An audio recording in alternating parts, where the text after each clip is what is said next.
We are back. Lesson 5, safe storage of firearms. Once again, Gun Safety 101. Rule number 1, all guns are always loaded and we always pretend they are. Anytime you're handling a gun, consider it fully loaded. Rule number 2, do not point the muzzle at anything. For the new people in the room, this is the muzzle of the gun where the bullet exits from. Don't point that at anybody. When you have a gun in your hand, the muzzle belongs to you. It's your responsibility not to point it at anything you do not want to hurt.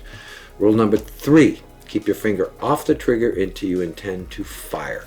This is the condition of your trigger finger 98 to 99% of the time you have a gun in your hand. The amount of time you are on the trigger is really minute in the grand scheme of things. It takes like 5 to 7 seconds to pull the trigger 15 times. So when you're done shooting, your finger comes back up like that, off the trigger guard and above it and on the frame of the gun. You do want a nice little tactile point. Don't let it hang off the gun. You want to touch the gun. Rule number 4, know your target, what's behind it, what's on the right, what's on the left, what's in front of it. You need to positively identify a target to shoot at it, and you need to know what is behind it in case you miss. You're responsible for the terminal resting place of every round you fire. And you want to make sure that where that round comes to rest is in a favorable spot of your choosing. Okay, so here we go. Lesson 5, safe storage of firearms. Now, state laws change. Some places make you do certain things with your guns for storage, so we're not going to talk necessarily about state laws or state storage laws. So we're just going to talk about general common sense things that you should do. For storage versus ready access, you should store a gun unloaded, away from ammunition, and in a location that's not accessible to minors or unauthorized persons. When you are not using your firearm, you should ensure that it is stored safely. However, the most important thing to remember when it comes to gun storage is to store guns so they are not accessible to unauthorized persons. Affirmative measures designed to prevent unauthorized access to a firearm by minors or firearm theft include the use of a locking box, fingerprint keypad, or biometric for securing firearms, which need to be kept loaded yet available for ready access defensive use. These two things right here are the basic. This is a cable lock. All new firearms, for the most part, come with a cable lock, and its purpose is just simply to defeat the action of the gun so it cannot be fired. A revolver, you can just shove it through the frame, lock it up. The gun can be stolen, mind you, but it cannot be used immediately. If you had a pistol and you wanted to do something to this, Nick, you just shove it down the barrel, slide it out there. You could do that with a revolver as well, but just defeat the action of the gun somehow. That is a cable lock. And again, most firearms come with cable locks these days.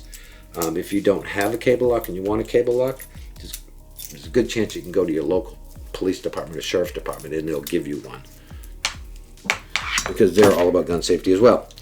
Now, this is a trigger lock. Mind you, trigger locks should never, ever be put on a loaded gun.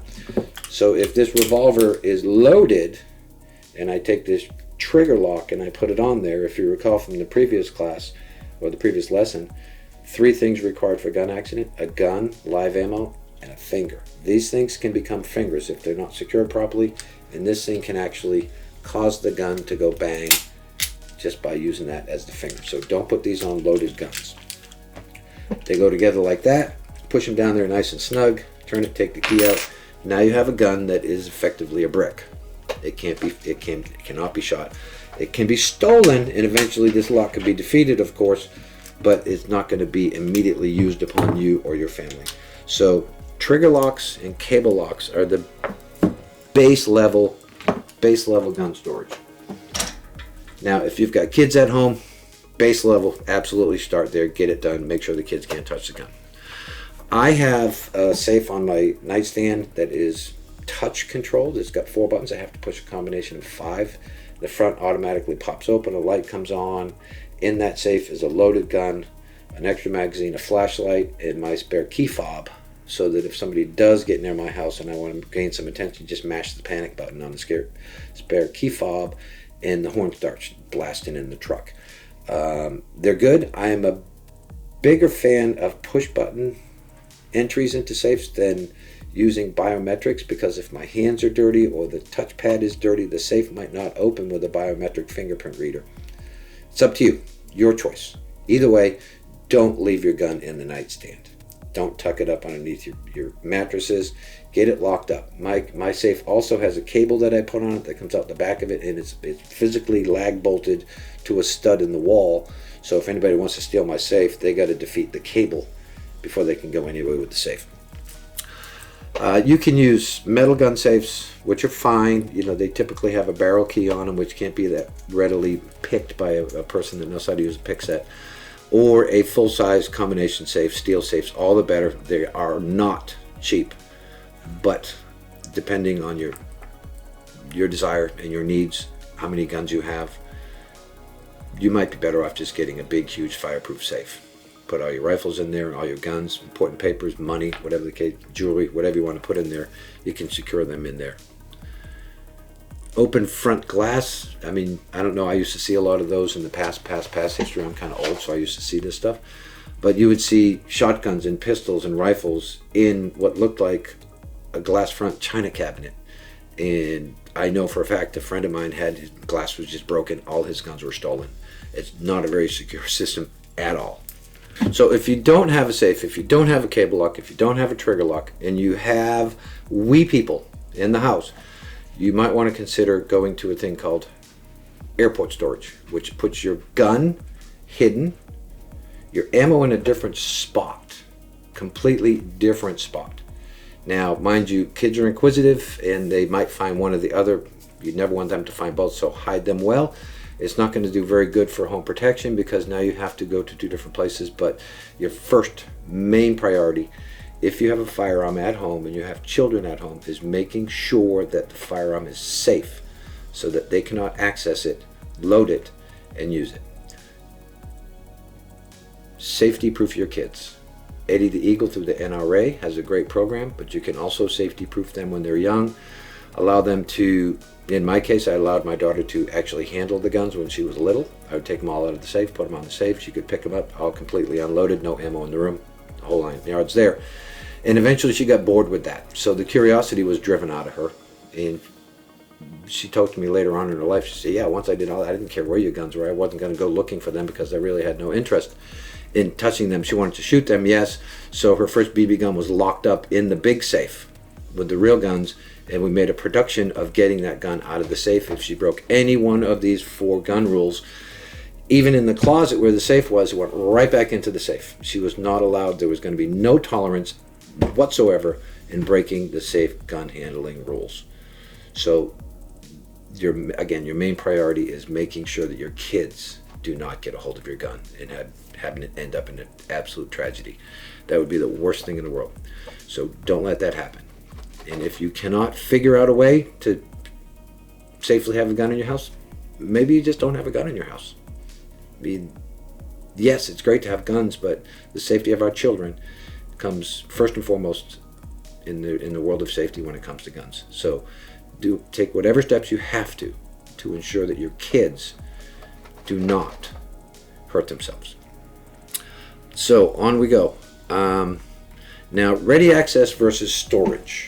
A lot of my guns are put up for ready access, which means they're fully loaded rounds in the chamber, so I can access them in seconds and I can use them for self-defense if I wanted to. Storage, just keep your guns unloaded, ammunition in a different place. So that's the difference between the two terminologies. Hiding a gun, as we just talked about, will not keep it safe from intruders and kids, which we just talked about. I could tell you story after story after story of people who had guns in their nightstands. The guns were stolen. I could tell you stories about people who had their wallets and their watches on their nightstands, and those 2 items were stolen while they were asleep in their bed. Had that been a gun, the gun would have been gone, used in some crime somewhere possibly. But just remember, store. Don't let kids or unauthorized people get a hold of your firearms. It's your responsibility. I don't know, some states might have laws that could penalize you or punish you in some way for not storing your guns properly or having them stored so that they're accessible to children and unauthorized persons. But check the laws in your state to make sure that you're storing your guns legally. Now, if you're going to transport a gun, you're going to have to check the laws of your state. Some states allow you to transport fully loaded guns behind integral fasteners in consoles, glove boxes, trunks, the boxes they came in, lock boxes inside that are cabled to your vehicle. And that's another thing about safe storage. Let me back up here. We have boxes in our vehicles that have cables that come out the back of them that are cabled to seat frames, and they have combinations on them, push button combinations. And one of my safes was attempted to be entered by a bad person, and they didn't get in it. You can see the screwdriver marks on it. They actually damaged it to a degree that it's hard to use, but they did not get the gun. They failed miserably in stealing that handgun. So they'll take whatever means necessary, but we have to be one step ahead of them and have our guns secured. So how you transport your gun in your state is entirely up to the state laws of the state that you live in and or are visiting as a drive-through, or visiting another person or going to a wedding or whatever. If you're in a different state that you don't live in, the laws are almost guaranteed going to be different as to how you can transport your gun.